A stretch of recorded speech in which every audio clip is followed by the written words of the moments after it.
Assalamualaikum warahmatullahi wabarakatuh. Halo teman-teman pencinta kisah misteri. Berjumpa lagi dengan saya Dika di Kisah Hororku. Gimana kabarnya teman-teman semua?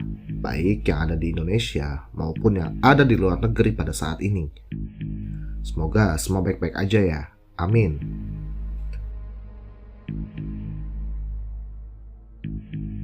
Di episode kali ini aku bakal bawakan kisah dari Rio dan juga Tono saat mereka mengalami gangguan gaib pada saat tahun baru kemarin. Bagaimana kisah lengkapnya, saksikan terus di channel Kisah Hororku. Namun, seperti biasa, ada baiknya kalau kita berdoa.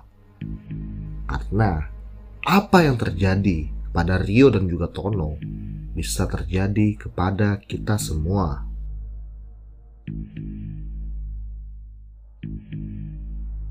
Sudah siap teman-teman? Terapi merinding dimulai.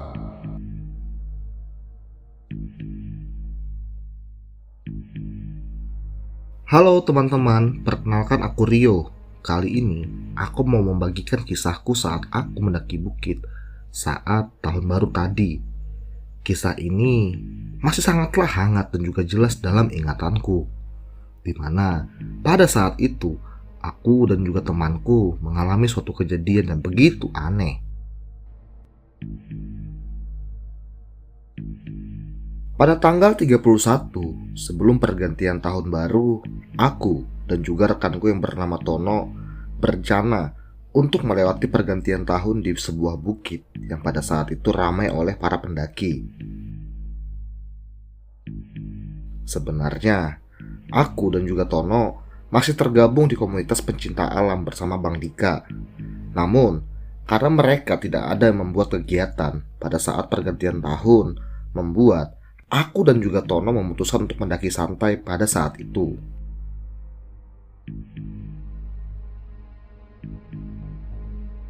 Perjalanan menuju bukit itu tidak jauh dari tempat kami tinggal. Segeralah, sore itu aku dan juga Tono langsung berangkat dengan perbekalan yang seadanya. Sesampainya di parkiran motor, terlihat banyak sekali rombongan yang ternyata sudah terlebih dahulu tiba di sana. Hal itu membuat aku dan juga temanku ini senang. Segeralah kami mendaki pada sore itu juga.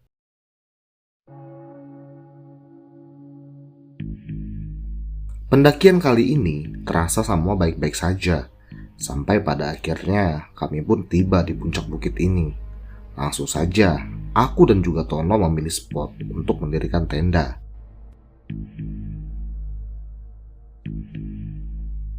Pada malam harinya, suasana yang ada di sana begitu ramai. Orang-orang yang ada di sana sedang melakukan aktivitas mereka masing-masing. Aku dan juga Tono mencoba untuk berbaur dengan para pendaki yang ada di sana. Langsung saja kami pun larut dengan meriahnya acara yang mereka buat pada malam itu.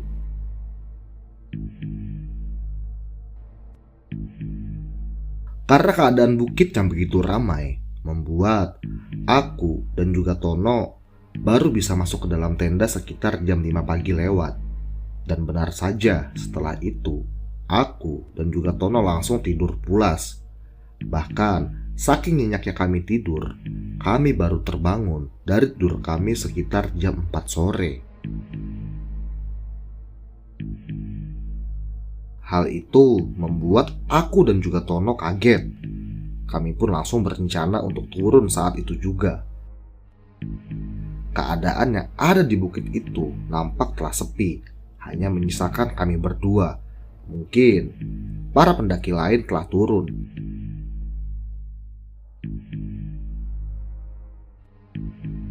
Namun, saat kami hendak turun, tiba-tiba saja hujan deras kembali muncul, membuat aku dan juga Tono harus berteduh pada saat itu.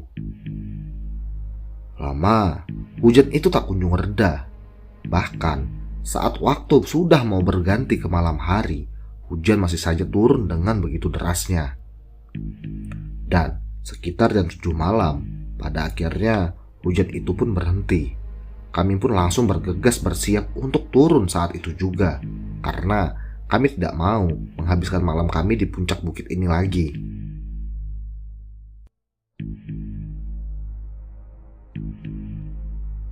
Setelah semua persiapan selesai, kami langsung berjalan menuruni bukit, melalui jalan setapak yang begitu sangat licin. Dan disinilah mulai kejadian horor yang tidak pernah aku duga sebelumnya.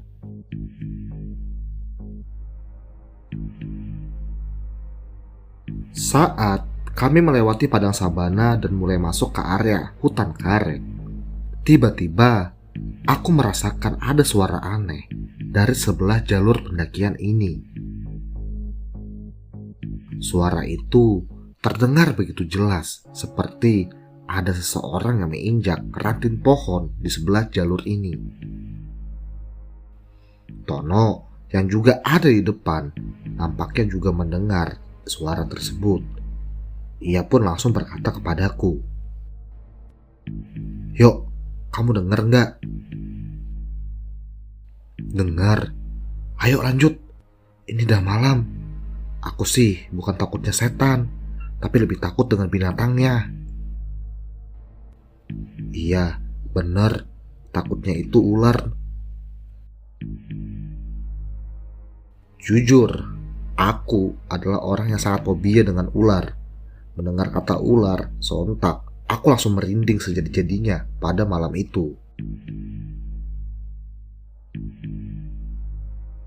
Karena rasa takutku, aku pun mencoba untuk mengecek langsung ke arah sumber suara. Namun, bukan ular yang aku temui pada saat itu. Malah, segumpal kain putih kini telah berdiri tepat di samping kami. Ya, sosok itu adalah pocong. Pocong yang memiliki wajah hancur. Dan ternyata ialah sebab musabab dari sumber suara yang kami dengar dari tadi. Penampakan pocong itu membuat aku sangatlah terkejut. Aku sontak saja langsung berteriak, "Astagfirullahaladzim, Ton! Tolong, Ton!"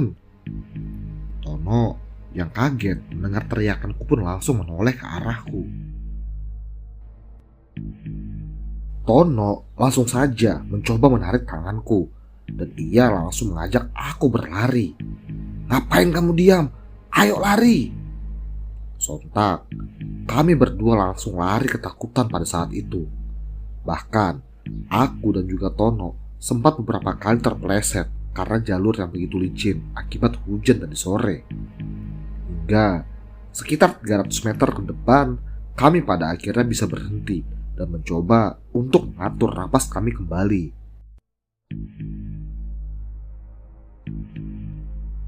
"Hadeh, sial itu pocong.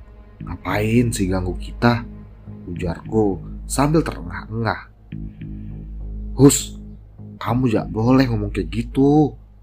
Yang ada kamu malah mancing yang lain," ujar Tono yang mencoba memperingatiku.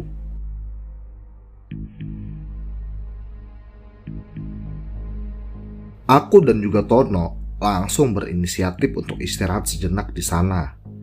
Dalam hitungan waktu kami, mungkin kira-kira 1 jam lagi kami sampai di parkiran motor. Saat kami berdua sedang istirahat, tiba-tiba saja tercium sebuah bau busuk yang sangatlah tidak enak. Bau itu sangat jelas masuk ke indera penciuman kami berdua, membuat aku dan juga Tono sangatlah tidak nyaman dengan keadaan sekitar. "Ton, kamu cium gak?" ujarku kepada Tono. "Kamu sih, sudah aku bilang, jangan dibahas. Kan, jadi pada ikut yang lain nih," kata Tono yang mulai ketakutan. Sejenak kami berdua terdiam dan mencoba memperhatikan sekitaran kami. Dan tidak ada satupun makhluk aneh yang ada di sana. Namun, bau itu masih saja merekah berada di sekitar kami pada saat itu.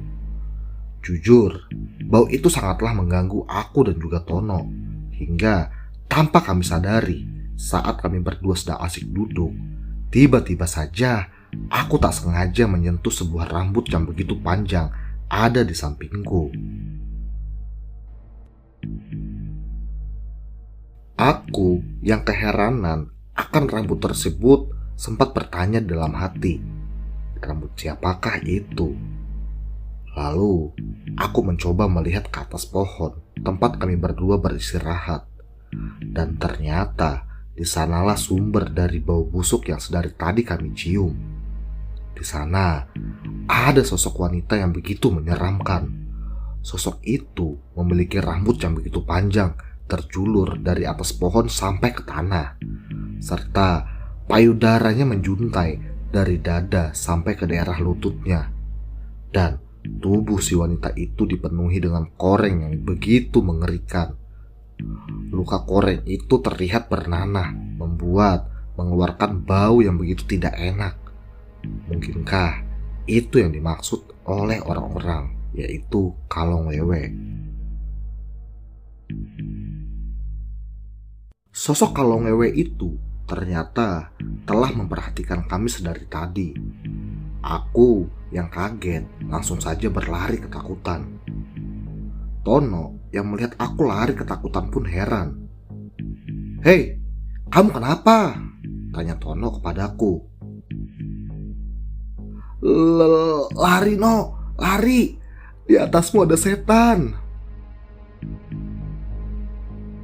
Mendengar ucapanku, Tono langsung melihat ke arah atas pohon. Dan benar saja, tatapan Tono langsung disambut oleh tawa si kalong wewe, membuat Tono langsung berlari mengikutiku. Entah berapa banyak kami terjatuh pada saat berlari. Badan kami pun sudah tidak ada bentuknya lagi pada saat itu. Lumpur sudah banyak sekali menghiasi tubuh ini. Lama kami berlari hingga pada akhirnya aku dan juga Tono tiba di parkiran motor. Nampak di sana hanya menyisakan motor kami berdua tanpa ada yang menjaga. Segeralah Tono mencoba menyalakan sepeda motor tersebut. Namun motor itu seakan-akan tidak mau menyala. Bahkan kami sampai bergantian mencoba menghidupkannya. Namun hasilnya tetap saja nihil. Sejenak kembali kami beristirahat di sana. Rasa frustasi pun kini mulai menyelimuti aku dan juga Tono.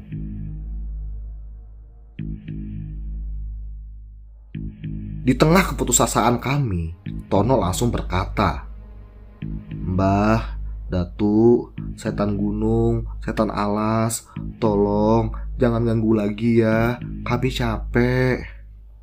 Setelah ia berbicara seperti itu, langsunglah ia membakar sebatang rokok dan menaruhnya di tepi sebuah pohon besar. Dan ajaibnya, setelah itu, motor yang tadi mogok tiba-tiba saja mau menyala. Sontak, kami berdua langsung pergi dan meninggalkan parkiran motor tersebut.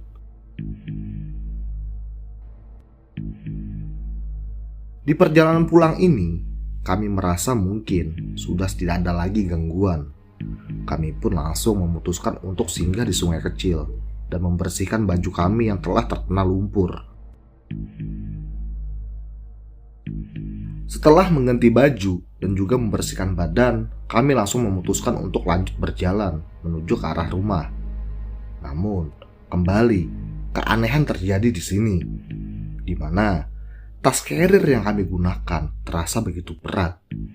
Bahkan bisa dibilang 2 kali lipat dari berat carrier yang kami bawa semalam. Padahal isinya hanyalah tas kosong dan juga baju kotor. Namun beratnya terasa begitu menyiksa. Bahkan saat kami melewati sebuah tanjakan yang sangatlah rendah, motor yang kami gunakan tidak sanggup melewatinya. Aku yang ada di belakang pun sampai turun karena motor metik ini sampai mengeburkan asap karena ia tidak kuat menopang aku dan juga Tono.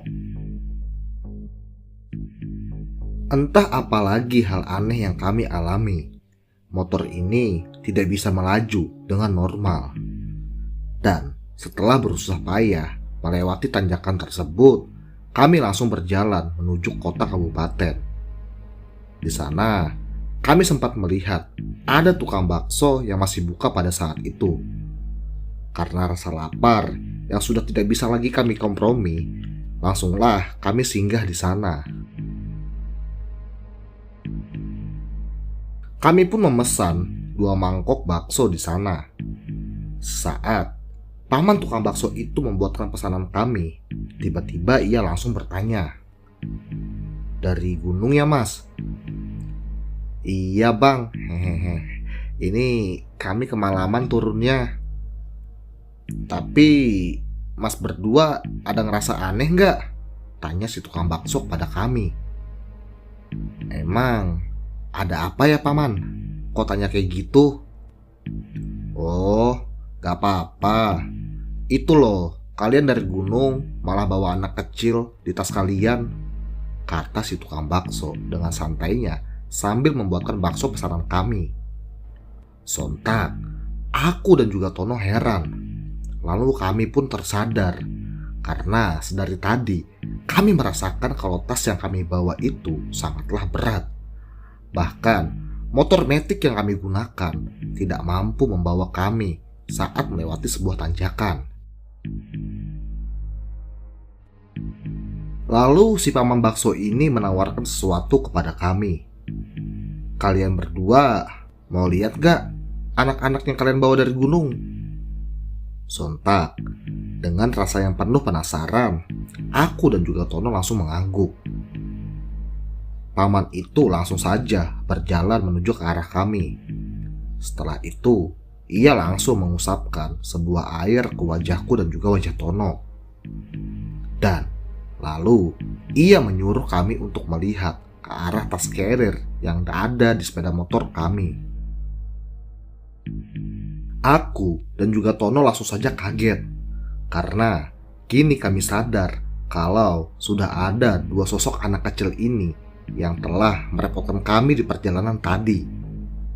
Namun, di balik semua itu, kami merasakan jijik yang luar biasa, karena tubuh dari anak kecil tersebut memiliki luka yang bernanah, membuat aku dan juga Tono mual saat itu juga.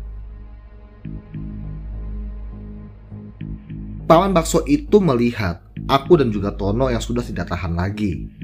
Ia pun langsung mendatangi 2 sosok anak kecil tersebut. Kemudian ia langsung memulangkan sosok tersebut dengan cara menyiramkan air ke arah 2 tas kami. Dan setelah itu, sosok anak kecil tersebut langsung menghilang. Kami berdua pun langsung berterima kasih kepada si paman tukang bakso. Ia pun langsung berpesan kepada kami agar selalu berdoa dimanapun kami berada. Dan setelah itu, syukur alhamdulillah kami tidak lagi mendapatkan gangguan. Dan kami pada akhirnya pun bisa sampai ke rumah kami masing-masing dengan selamat. Mungkin itu dulu ya teman-teman cerita dariku. Nanti kalau ada kesempatan lagi, aku akan bagikan kisah pendakianku yang lain. Oke teman-teman, saya Rio, mohon pamit. Wassalam.